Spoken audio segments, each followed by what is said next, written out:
Students, आज के lecture में हम डाटा टैब के अंदर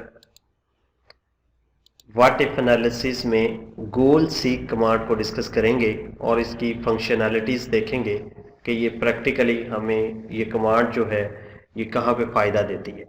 मेरे पास यहाँ पे कुछ शीट्स बनी हुई हैं।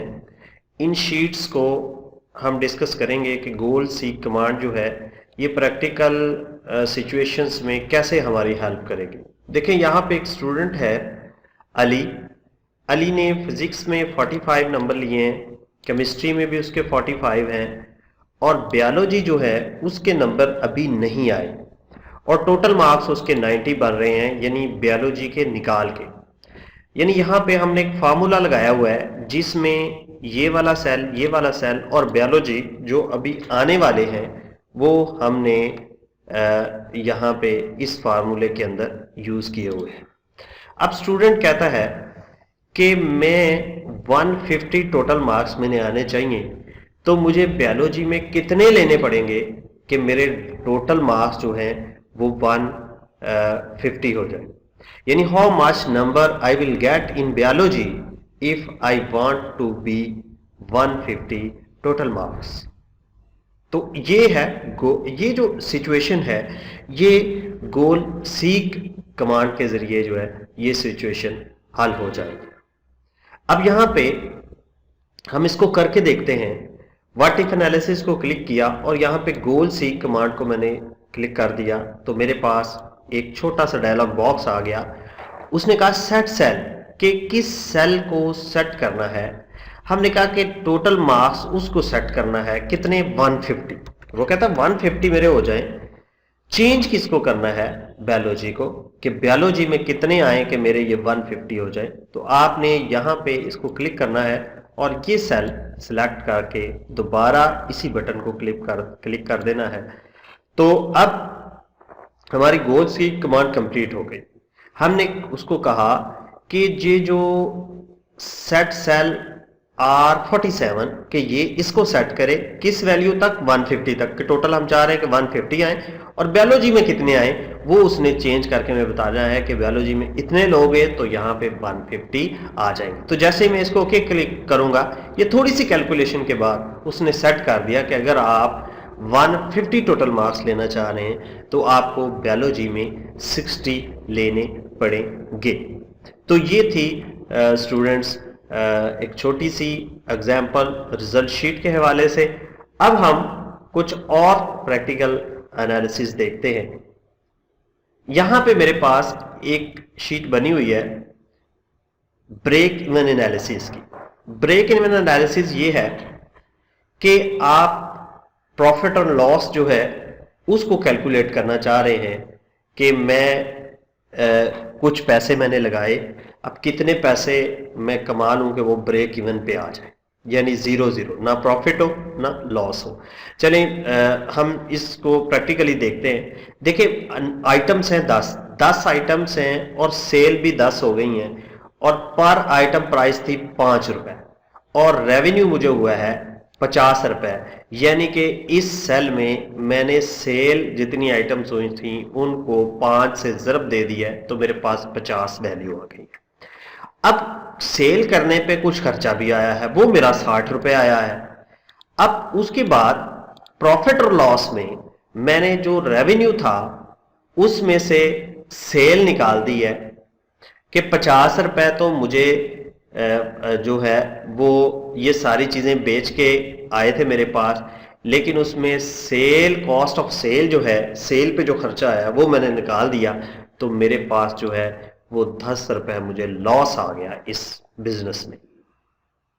अब मैं ये चाह रहा हूं कि यार मैं पर आइटम प्राइस कितनी रखूं कि मुझे लॉस कोई ना आए, ना प्रॉफिट हो ना लॉस हो, यानी ये मेरी वैल्यू 0 आ जाए। अगर मैं पर आइटम प्राइस कितनी रखूं कि ये मेरी वैल्यू जो है वो 0 आ जाए। चलें भी देखते हैं आप इसको करके, या आप इधर ऐसे भी कर सकते हैं कि मुझे 10 रुपए फायदा हो जाए, 10 रुपए नुकसान के बजाय 10 रुपए फायदा हो जाए। तो मैं पर आइटम प्राइस कितनी रखूंगा कि मुझे यहां पे 10 रुपए फायदा हो जाए।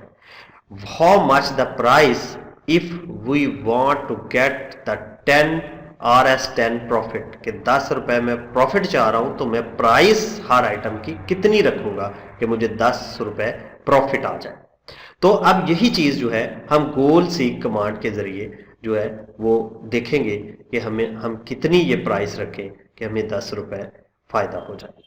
देखें जी, हम गोल सीक कमांड को क्लिक करते हैं, सेट सेल, किस सेल को सेट करना है? हमने कहा पर आइटम प्राइस को, नहीं सॉरी, हमने प्रॉफिट एंड लॉस को सेट करना है। टू वैल्यू कि हमें 10 रुपए भाई यहां पे फायदा हो जाए। ठीक है, अब चेंज कौन सी वैल्यू करनी है, कौन सा सेल चेंज करना है, वो हमें प्राइस वाला हमने सेल चेंज।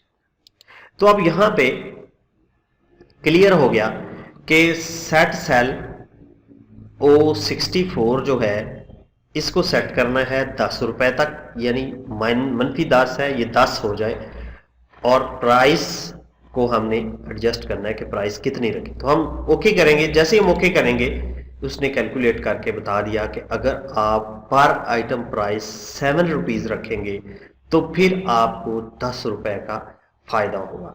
तो ये थी गोल सीक कमांड जिसकी मदद से हम इस किस्म के एनालिसिस को, सिचुएशंस को हैंडल कर सकते हैं।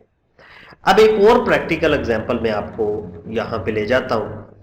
यहां पे मेरे पास एक शीट बनी हुई है इंटरेस्ट रेट की।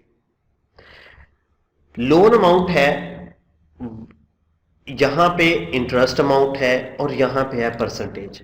यानी अगर इस अमाउंट की, जो ये बंदा अली मेरे से लोन ले गया, उधार ले गया, अगर मैं 11% इस पे इंटरेस्ट लगाऊं तो इंटरेस्ट अमाउंट बनती है, सूद की रकम जो बनती है वो 14,850 है।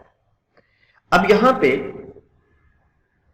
जो है मैं चाहता हूं कि यार इस बंदे से मैं लोन अमाउंट जो है वो सिर्फ 4500 रुपए लूं, तो मुझे कितनी परसेंटेज लगेगी इसमें, कि अगर मैं सिर्फ 4500 लूं या 4600 या 4800, जो मर्जी आप यहां पे फिक्स कर लें। What will be the interest rate if we want the interest amount 4500? क्या हम कहते हैं कि यार ये ज्यादा नहीं दे सकता, 4500 रुपए ये दे सकता है, तो ये मेरी इंटरेस्ट परसेंटेज कितनी आएगी अगर इसकी इंटरेस्ट अमाउंट 4500 रखें? तो ये भी गोल सीक कमांड के जरिए हम ये प्रॉब्लम जो है वो हल कर सकते हैं। देखिए, एक तो है आप गैस करें, फर्ज करें हम इसको कहते हैं कि ये जी हम रख लेते हैं 2%, तो ये 2700 आ गई। ठीक है, हम कहते हैं यार ये 5% रखें, ये इतनी आ गई। हम कहते हैं यार 4% रखें, तो ये तो ये हमें अभी गैस करने में काफी प्रॉब्लम लगेगी कि हम कितनी दफा इसको देंगे और गैस करेंगे। हम गोल सीक कमांड यूज करते हैं ताकि ये फौरन ही हमारा मसला हल हो जाए। तो अब कहता है सेट सेल टू वैल्यू, हम कहते हैं इस सेल को 4500 हमने रखना है, तब्दील किसको करना है, परसेंटेज को, तो हम यहां पे ये परसेंटेज रख देते हैं। अब जब मैं ओके करूंगा तो वो इसमें, यानी अगर 3% मैं टैक्स सॉरी इंटरेस्ट रेट लगाऊंगा तो फिर इंटरेस्ट अमाउंट 4500 आएगी, या 4500 इंटरेस्ट अमाउंट उस सूरत में आएगी जब इंटरेस्ट परसेंटेज जो है वो 3% होगा। तो ये थे गाइस जो है वो गोल सीक कमांड जिसकी मदद से हमने व्हाट इफ एनालिसिस कि अगर ये हो तो क्या हो वो हमने डिस्कस किया मुख्तलिफ प्रैक्टिकल सिचुएशंस में।